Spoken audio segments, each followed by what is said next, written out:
Hello everyone. Last लेक्चरमध्ये आपण ॲटोपीचे डिफरंट टाईप बघितले.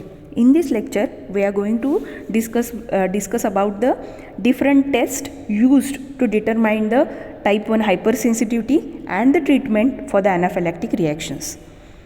All these tests are performed before the administration of the foreign protein or antigen. आपण एखाद्याला कुठल्या गोष्टीची ॲलर्जी आहे हे कधी बघतो किंवा ही ॲलर्जीची टेस्ट कधी करतात, तर युजली त्या ॲलर्जिक रिॲक्शन्स डेव्हलप व्हायच्या आधी केली जाते.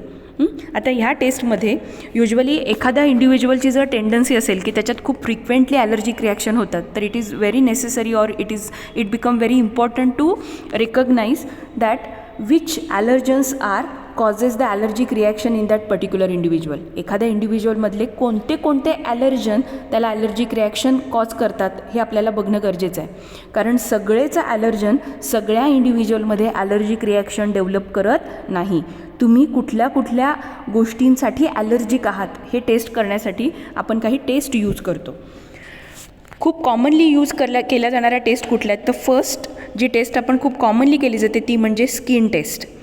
दी skin test is also known as PK test. खूप कॉमनली केली जाणारी जी टेस्ट आहे त्याला काय म्हणतात, PK टेस्ट म्हणतात, और it is wheal and flare टेस्टसुद्धा त्याला म्हणतात. PK test. Why it is called PK test? Because this test was first time design by 2 scientist, K. Prausnitz and H. Kustner. 2 सायंटिस्टने ही टेस्ट डिझाईन केली होती, त्याच्यामुळे आपण त्यांचं नाव दिलं आहे. कोण आहेत सायंटिस्ट? K.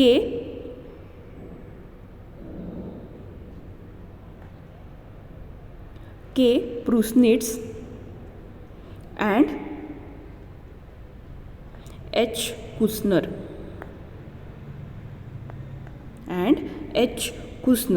या 2 सायंटिस्टने काय केलं, ही टेस्ट पहिल्यांदा डेव्हलप केली. त्यामुळे ह्या टेस्टला म्हटलं काय जातं बऱ्याच वेळी skin test. It is also known as PK test. This test is known as PK test और sometime it is also called as wheal and flare reaction. आता ही टेस्ट केली कशी जाते, तर in this test an amount of 0.1 ml diluent serum or antigen is injected intradermally on the forearm of the individual. ज्याची taste करायची आहे त्याच्या फोरआर्मवर काय केलं जातं, वेगवेगळ्या ॲलर्जनसाठी जेव्हा आपण टेस्ट करतो त्यावेळी कशाच्या अगेन्स्ट ॲलर्जी हे आपल्याला बघायचं आहे.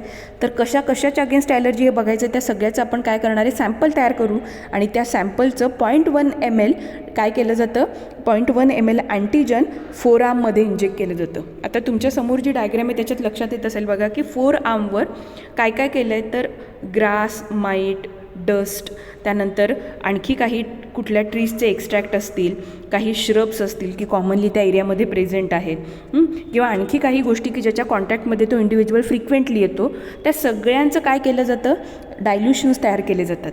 आणि ते डायल्युशन्स फोरआर्ममध्ये काय केले जातात, इथं दिसतंय की फोरआर्ममध्ये काय केले जातात, इंजेक्ट केले जातात. कसे इंजेक्ट केले जातात, तर 0.1 ml of dilution, 0.1 ml of dilution of the Serum or the antigen. कशाच्या अगेन्स्ट ॲलर्जी हे बघायचं असेल त्या ॲलर्जनचं डायल्युशन प्रिपेअर केलं जातं आणि ते इंजेक्ट केलं जातं. कसं, इंट्राडर्मली केलं जातं. इंट्राडर्मली म्हणजे ह्यात काय प्रिकॉशन घेतली जाते की जो काही ॲलर्जन आहे तो तुमच्या ब्लडमध्ये डायरेक्टली एंटर होणार नाही, तो फक्त इंट्राडर्मली काय केलं जातं, इंजेक्ट केलं जातं. आफ्टर इंजेक्शन ॲलर्जिक रिॲक्शन्स, खरंच तो कशाला ॲलर्जिक आहे हे कसं बघितलं जातं, तर after intradermally injecting that antigen the forearm और the individual is observed for the wheal and flare reaction. If the wheal and flare reaction appears in a few minute the test is considered positive. म्हणजे काय consider केलं जातं की ती taste काय आहे, positive आहे, म्हणजे तो इंडिव्हिज्युअल त्या पर्टिक्युलर ॲलर्जनला काय आहे, ॲलर्जिक आहे. काय सांगते हे लक्षात येते का बघा. काय केलं जातं की जो ॲलर्जन आहे तो फोरआर्ममध्ये इंजेक्ट केला जातो. किती, 0.1 ml. तो 0.1 ml इंजेक्ट केला जाणारा जो अँटीजन आहे तो इंजेक्ट केल्यानंतर फोर आर्ममध्ये कुठे कुठे wheel and flare reactions develop होतात ते बघितलं जातं. आता ह्या केसमध्ये आपण म्हणूयात की जिथं ग्रास लिहिलं आहे तिथं तुम्हाला व्हील अँड फ्लेअर रिॲक्शन दिसते. हे काय इंडिकेट करतं की ह्या इंडिव्हिज्युअलला कशाची ॲलर्जी आहे. ही टेस्ट पॉझिटिव्ह कशासाठी दिली त्याने, तर ग्राससाठी. म्हणजे या इंडिव्हिज्युअलमध्ये हा इंडिव्हिज्युअल काय आहे त्याच्यासाठी ती जे पर्टिक्युलर ग्रास तो जो अँटीजन आहे त्याला तो काय आहे ॲलर्जिक आहे. त्याच्या कॉन्टॅक्टमध्ये जर तो आला तर त्याला ॲलर्जिक रिॲक्शन डेव्हलप होती. या मेथडने किंवा मेकॅनिझमने काय केलं जातं, ॲलर्जिक तुम्ही कशाला एखादा इंडिव्हिज्युअल ॲलर्जिक आहे ते टेस्ट केलं जातं. If the individual is allergic to the substance injected, local mast cell degranulation occurs and it produces the wheal and flare reaction within a 30 minutes. बघायचे किती, 30 मिनिट्समध्येच फक्त त्या रिॲक्शन्स डेव्हलप झाल्या तर तुम्ही म्हणणार आहे तुम्ही त्याला काय आहे ॲलर्जिक आहात. एक महत्त्वाची गोष्ट की तयार झालेले जे व्हील अँड फ्लेअर रिॲक्शन्स आहेत दे आर शॉर्ट लास्टिंग. म्हणजे तयार झाल्यानंतर विदिन 24 आवर्स परत तुम्हाला आहे तशी स्किन तुमची नॉर्मल व्हायला पाहिजे तरच तुम्ही म्हणाल की हे कशाचं एक्झाम्पल आहे, टाईप 1 हायपर सेन्सिटिव्हिटीचं एक्झाम्पल आहे. आता ॲलर्जिक टेस्टिंग आपण जेव्हा स्किन टेस्टिंग करतो त्याच्या आणखीही काही मेथड्स आहेत. आता आपण पहिली मेथड बघितली ती कुठली होती, स्किन टेस्ट. सेकंड मेथड जी आहे ती मेथड कुठली आहे तर कंजक्टिव्हल टेस्ट. कंजक्टिव्हल टेस्टमध्ये काय केलं जातं, in the conjunctival test 1 drop of 1:10 time diluted antigen is placed in the conjunctival sac of eye. आता कुठं आपण म्हणूयात कंजक्टिव्हल टेस्ट म्हणजे काय तर डोळ्याची जे आपण म्हणूयात की जे सॅक आहे, कंजक्टिव्हल जी सॅक आहे त्या सॅकमध्ये त्याच्यात काय केले जातात जे काही अँटीजन आहे किंवा जो आपण ज्याला ॲलर्जन आहे ज्याची टेस्ट आपल्याला करायची आहे त्याचा ड्रॉप काय केला जातो, डायल्यूट केलेल्या ॲलर्जनचा ड्रॉप कंजक्टिव्हल सॅकमध्ये अप्लाय केला जातो. और simply by placing the drop of diluted antigen in the conjunctival sac we can observe the allergic reaction. कसं ऑब्झर्व होतात आपल्याला, if the redness of the eyes और the itching and the lacrimation develops it indicate that particular individual is allergic to that allergen. मी काय सांगते लक्षात येते का, आपण काय म्हणूयात की समजा तो इंडिव्हिज्युअल एखाद्या गोष्टीसाठी ॲलर्जिक असेल म्हणजे हायपर सेन्सिटाईज झालेला असेल ऑलरेडी, कधीतरी तो ॲलर्जन त्याच्या बॉडीमध्ये येऊन गेला असेल आणि त्याच्या अगेन्स्ट जर IgE क्लासच्या अँटीबॉडीज त्या इंडिव्हिज्युअलमध्ये तयार झाल्या असतील तर त्या इंडिव्हिज्युअलमध्ये जर आपण असा ॲलर्जनचा ड्रॉप त्याच्या कंजक्टिव्हल सॅकमध्ये अप्लाय केल्यानंतर विदिन 15 to 20 मिनिट्स त्याच्या जर आपण म्हणूयात डोळे लाल झालेले दिसले, इचिंग झालं, लॅक्रमेशन डेव्हलप्स. लॅक्रमेशन म्हणजे आपण म्हणूयात की एक्झुडेट जर त्याच्या डोळ्यातून पाणी यायला लागलं तर आपण काय म्हणणार आहे की त्या इंडिव्हिज्युअलमध्ये काय आहे ती कंजक्टिव्हल टेस्ट पॉझिटिव्ह आहे. त्या इंडिव्हिज्युअलमध्ये ती कंजक्टिव्हल टेस्ट पॉझिटिव्ह आहे ह्याचा अर्थ काय की तो इंडिव्हिज्युअल ज्या ॲलर्जनचा ड्रॉप आपण त्याच्या डोळ्यात अप्लाय केला त्याच्यासाठी तो ॲलर्जिक आहे. लक्षात येतं आहे. अशा पद्धतीने आपण कंजक्टिव्हल टेस्ट करतो. Similarly type 1 hypersensitivity can be determined by either performing radio immunosorbent assay और आयदर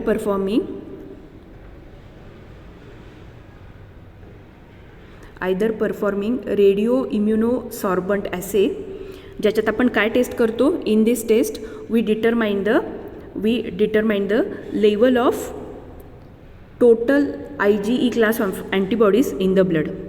आपण ह्याच्या व्यतिरिक्त स्किन टेस्ट केली, कंजक्टिव्हल टेस्ट केली, त्याच्याबरोबर अदर मेथड कोणत्या आहेत की ज्याने आपण काय करू शकतो, एखादा इंडिव्हिज्युअल ॲलर्जिक आहे का हे बघू शकतो.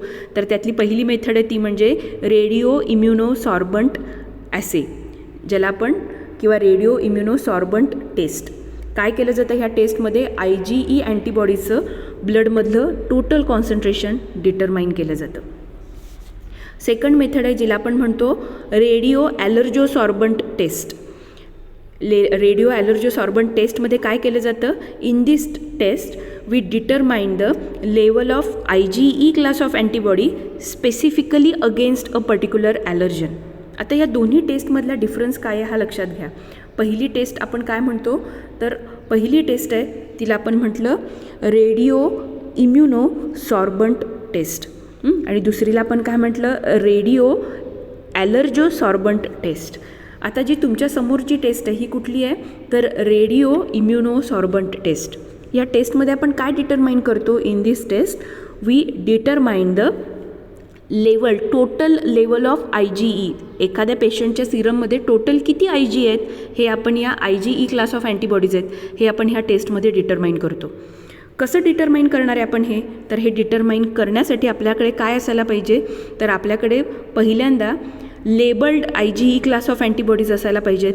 त्याचबरोबर अँटी IgE अँटीबॉडीज असायला पाहिजेत. या टेस्टसाठी तुमच्याकडे काय काय असायला पाहिजे?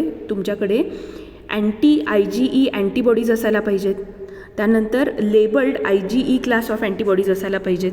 आणि जसं आपण रेडिओ इम्युन ॲसेचं प्रिन्सिपल बघितलं होतं की when we mix the labelled and unlabelled antigen, इथं when we mix the labelled and unlabelled antibodies in the test mixture, त्यावेळी काय होणार आहे? Both the labelled and unlabelled antibodies they compete with each other for the binding site. Binding site कोणावर आहे? तर इथं आपण काय केले बघा, एका फिक्स मॅट्रिक्सवर कोणाला फिक्स करून घेतलं आहे, तर अँटी IgE अँटीबॉडीजला फिक्स करून घेतलेलं आहे. अँटी IgE अँटीबॉडीज काय करतील? जेव्हा आपण त्या वेलमध्ये पेशंटचं सिरम टाकू, जर त्या पेशंटच्या सिरममध्ये काय असतील? IgE क्लासच्या अँटीबॉडीज असतील, तर त्या IgE क्लासच्या अँटीबॉडीजला काय करतील, किंवा त्या IgE क्लासच्या अँटीबॉडीजला बाइंड करण्याचं काम कोण करेल? हे अँटी IgE अँटीबॉडीज करतील. आता त्या अँटी IgE अँटीबॉडीजचं कॉन्सन्ट्रेशन किती आहे हे आपल्याला डिटरमाइन करायचं आहे. आणि हे कॉन्सन्ट्रेशन डिटरमाइन करायचं आहे म्हणून आपण इथं काय यूज करतो? रेडिओ इम्युनोसॉर्बंट टेस्ट, की आपण त्याचा ॲसे करतो आहे. आपल्याला अँटीबॉडीजचा नंबर फाइंड आउट करायचा आहे. त्यामुळे आपण जे रेडिओ इम्युन ॲसेचं प्रिन्सिपल होतं तेच प्रिन्सिपल इथं यूज केलं आहे. इथं आपण काय केलं की पहिल्यांदा सगळ्याच्या सगळ्या radio labelled IgE class of antibodies apply केल्यानंतर रेडिओ ॲक्टिव्हिटी किती असते हे बघितलं. Known concentration of unlabelled antibodies add करून आपण एक स्टँडर्ड ग्राफ काढून बघितला. आता त्या स्टँडर्ड ग्राफमध्ये आपण काय प्लॉट करायचं आहे, तर त्या स्टँडर्ड ग्राफमध्ये आपल्याला फक्त काय बघायचं आहे की या अनलेबल्ड अँटीबॉडीज किती आहेत हे आता काढायचं आहे. स्टँडर्ड ग्राफ आपल्याकडे तयार आहे. आपल्याकडे labelled IgE class of antibodies आहेत, अँटी IgE अँटीबॉडीज आहेत. आणि आता आपल्याला पेशंटच्या सिरममध्ये किती IgE क्लासचे अँटीबॉडीज आहेत हे शोधायचं आहे. म्हणून आपण काय केलं ह्या सेकंड सॅम्पलमध्ये, तर जेवढ्या मी पहिल्यांदा घेतल्या होत्या तेवढ्याच काय घेतल्या? अँटी IgE अँटीबॉडीज घेतल्या. अँटी IgE अँटीबॉडीज घेतल्या. त्या अँटी IgE अँटीबॉडीजमध्ये मी काय मिक्स केलं? जेवढे आधी माहीत होती तेवढा नोन व्हॉल्यूम कशाचा ॲड केला? तर लेबल्ड IgE क्लास ऑफ अँटीबॉडीजचा ॲड केला. आणि त्यात मी काय मिक्स केलं? आता त्यात अनलेबल्ड IgE अँटीबॉडीज ॲड केल्यात. पण त्या सोर्स काय आहे? तर मी त्याच्यात काय मिक्स केलं? पेशंटचा सिरम ॲड केला.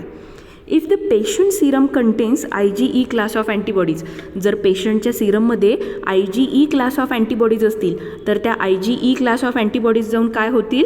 त्या अँटी IgE अँटीबॉडीजला बाइंड होतील. मात्र आता बाइंडिंग होताना काय होणार आहे?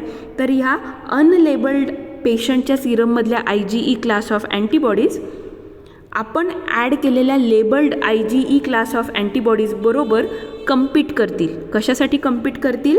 For the binding site of antibodies. त्या अँटीबॉडीजच्या बाइंडिंग साईटसाठी कम्पीट करतील. जिथं आधी फक्त लेबल्ड अँटीबॉडीज बाइंड होत होत्या, आता इथं काय होतील? लेबल्ड ॲज वेल ॲज अनलेबल्ड अँटीबॉडीज बाइंड होतील.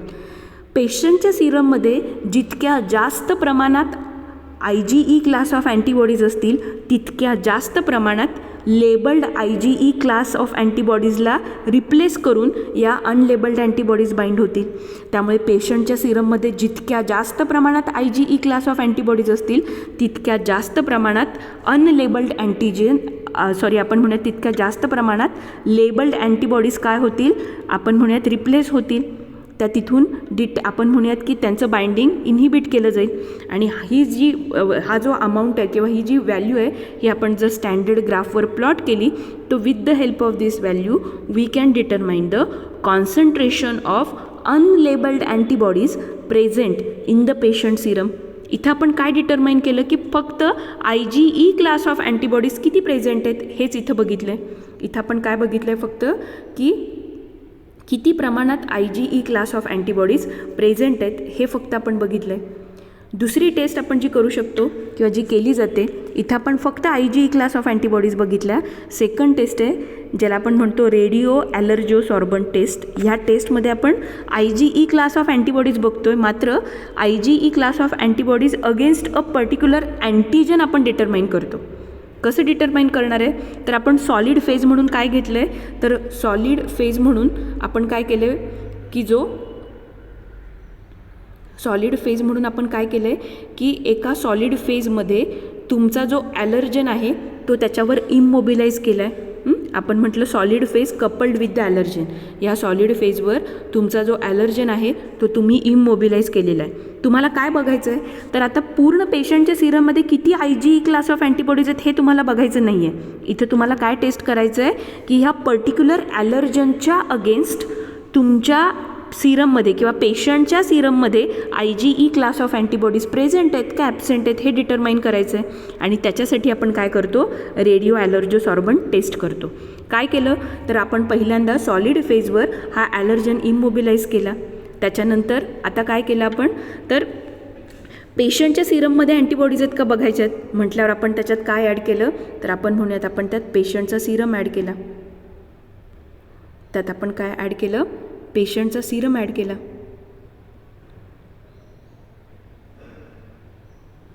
If the patient serum contains the IgE class of antibodies directed against this particular allergen, तर काय होईल, that IgE class of antibodies will bind with the ॲलर्जन.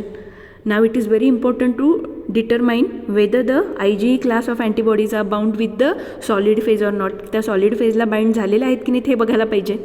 So to determine the presence of the IgE class of antibodies आपण काय करतो, next we add the radio labelled anti-IgE antibodies. ह्या कशा आहेत, anti-IgE antibodies आहेत आणि ह्या कशा आहेत, तर रेडिओ लेबल्ड आहे. If the patient Serum contains the IgE class of antibodies directed against this particular allergen, then addition of radio labeled anti-IgE antibodies bind with these antibodies. इथं दिसतं आहे की पेशंटच्या सिरममधल्या ज्या अँटीबॉडीज आहेत त्याला जाऊन कोण बाइंड झाल्यात, ह्या anti-IgE अँटीबॉडीज बाइंड झाल्यात. आणि ह्या anti-IgE अँटीबॉडीज बरोबर कोण आहे, रेडिओ लेबल्ड सबस्टन्सने तुम्ही त्याला लेबल केलेलं आहे. So simply by observing the radioactivity we can determine the presence of IgE class of antibodies against a particular allergen in the patient serum. इथं सिम्पली आपण काय केलं, परत एकदा बघा की आपण आधीच्या टेस्टमध्ये काय केलं होतं, तर आधीच्या टेस्टमध्ये आपण फक्त पेशंटच्या सिरममध्ये ओव्हरऑल किती IgE क्लास ऑफ अँटीबॉडीज आहेत हे बघितल्या होत्या. त्या टेस्टला आपण म्हटलं रेडिओ इम्युनो सॉर्बंट टेस्ट. त्याच्या पुढे जाऊन आपण काय करतो की ओव्हरऑल IgE क्लास नाही पण एखाद्या ठराविक अँटीजनच्या अगेन्स्ट किंवा ॲलर्जनच्या against IgE class of antibodies आहेत का हे डिटरमाइन करतो. आणि ते ज्या टेस्टमध्ये डिटरमाइन करतो त्या टेस्टला आपण काय म्हटलं, रेडिओ ॲलर्जो सॉर्बंट टेस्ट. या टेस्टमध्ये we specifically determine the IgE class of antibodies directed against a particular allergen with the help of radio labeled anti-IgE antibodies. I think इथंपर्यंत तुम्हाला टेस्ट क्लिअर असतील. आपला जो नेक्स्ट पॉईंट आहे की आपण आत्तापर्यंत काय काय बघितलं, आपण हायपर सेन्सिटिव्हिटी बघितली, ॲनाफॅलॅक्सिस म्हणजे काय बघितलं. आपण म्हटलं की टाईप 1 हायपर सेन्सिटिव्हिटीचा जो सिस्टेमिक मॅनिफेस्टेशन जेव्हा होतं त्यावेळी त्याला आपण ॲनाफॅलॅक्सिस म्हटलं. जेव्हा आपण म्हणूयात की फक्त लोकलाइज्ड काही ऑर्गन इन्व्हॉल्व असतील तर त्या ॲनाफॅलॅक्टिक रिॲक्शन्सला आपण ॲटोपिक रिॲक्शन किंवा ॲटोपी म्हटलं. त्यानंतर आपण बघितलं की एखाद्या इंडिव्हिज्युअलमध्ये खरंच ॲटोपिक कंडिशन आहे का किंवा ॲनाफॅलॅक्टिक रिॲक्शन्स आहेत का हे बघण्यासाठी कोणत्या कोणत्या टेस्ट असतात त्या टेस्ट बघितल्या. त्यात आपण स्किन टेस्ट बघितली, कंजक्टिव्हल टेस्ट बघितली, त्यानंतर रेडिओ इम्युनोसॉर्बंट टेस्ट बघितली, रेडिओ ॲलर्जोसॉर्बंट टेस्ट बघितली. आणि आता जो शेवटचा पॉईंट आहे आपला तो म्हणजे treatment of the anaphylaxis or management and prevention of the anaphylaxis. So हे कसं केलं जातं, तर बऱ्याच वेळी ॲनाफॅलॅक्टिक रिॲक्शन्स किंवा ॲनाफॅलॅक्टिक रिॲक्शन्स कशामुळे जनरेट होतात, तर due to the administration of the drug. एखाद्या ड्रगमुळे जर ॲनाफॅलॅक्टिक रिॲक्शन्स होत असतील किंवा समटाईम ॲलर्जिक रिॲक्शन्स कशामुळे होतात तर पेट्समुळे, डस्टमुळे किंवा एखाद्या फूडमुळे जर ॲलर्जिक रिॲक्शन्स होत असतील तर त्यामध्ये ट्रीटमेंटपेक्षाही महत्त्वाचं काय आहे for controlling such type 1 hypersensitivity reaction it is necessary to first identify the offending allergen. First you should know what is the offendant allergen for you. कोण ॲलर्जन आहे तुमच्यासाठी की ज्याच्यामुळे तुम्हाला रिॲक्शन होतात. And then second is most important that avoid the contact if possible. If it is possible then avoid the contact. If you are allergic to the house pets तर तुम्ही काय करा त्या पेट्सपासून लांब राहा. डस्ट कंट्रोल जर तुम्ही करू शकत असाल तर आपण म्हणूयात की त्या डस्टपासून जितकं तुम्हाला लांब राहता येईल तितकं लांब राहा. किंवा एखाद्या फूडची ॲलर्जी असेल तर अवॉइड दॅट फूड. तुम्ही त्या फूडला अवॉइड करू शकता. बट काही केसमध्ये इलिमिनेशन ऑफ ॲलर्जन्स स्पेशली ज्याच्यात आपण म्हणतो की वाया इन्हालेशन जे आपल्या बॉडीमध्ये जातात असे ॲलर्जन्स की एअरमधले पोलन्स असतील ते आपण अवॉइड करू शकत नाही. We cannot eliminate such type of allergens. त्यांना आपण इलिमिनेटही करू शकत नाही. So when we cannot eliminate such allergen, in all such allergic reaction it is necessary to treat this allergic reaction with the drug. जेव्हा आपण त्यांना अवॉइड करू शकत नाही फर्स्ट ट्रीटमेंट काय सांगते first try to avoid the contact with the allergen. But if it is not possible to avoid that allergen मग त्या केसमध्ये तुम्ही काय घ्याल ट्रीटमेंट घ्याल. सो मेनली ट्रीटमेंट म्हणून कुठले ड्रग यूज केले जातात तर पहिलं ड्रग आहे first drug of choice is epinephrine. काय करतं हे इपिनेफ्रिन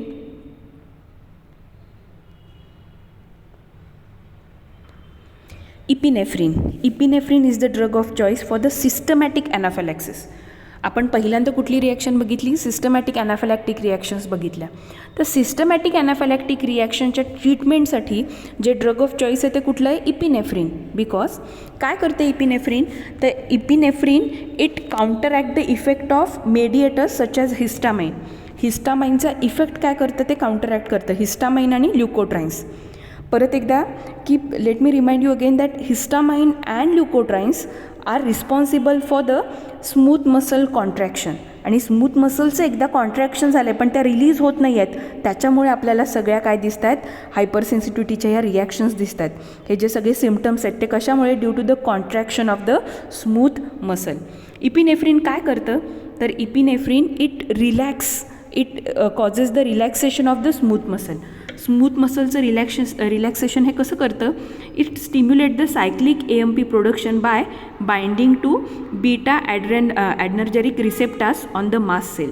आत्ता ह्या बीटा रिसेप्टारला मास्ट सेलच्या जेव्हा जाऊन इपिनेफ्रिन बाइंड होईल त्यावेळी सायक्लिक AMPचं प्रोडक्शन काय होणार आहे इन्क्रीज होईल. आपण काय म्हणतो it stimulates the cyclic AMP production by binding to the beta receptor on mast sale.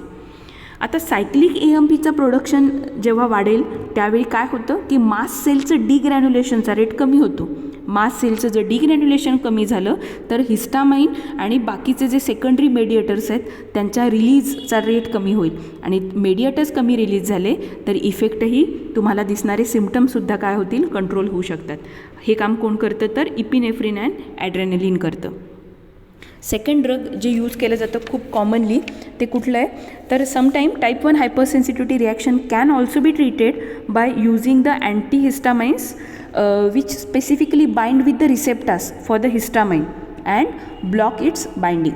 काय करतात आता की या सगळ्या आपण जे मेकॅनिझम बघितलं इन द मेकॅनिझम आपण काय म्हटलं की all these clinical manifestations are due to the binding of histamine with the histamine receptor. Histamine आणि हिस्टामाइनच्या रिसेप्टारच्या बाइंडिंगमुळे काय होतं स्मूथ मसलवर ब्लड वेसल्सवर ब्लड कॅपिलरीजवर वेगवेगळे इफेक्ट होतात. स्मूथ मसल्सचं कॉन्ट्रॅक्शन होतं वॅसोडायलेशन होतं ब्लड कॅपिलरीची परमॅबिलिटी इन्क्रीज होते.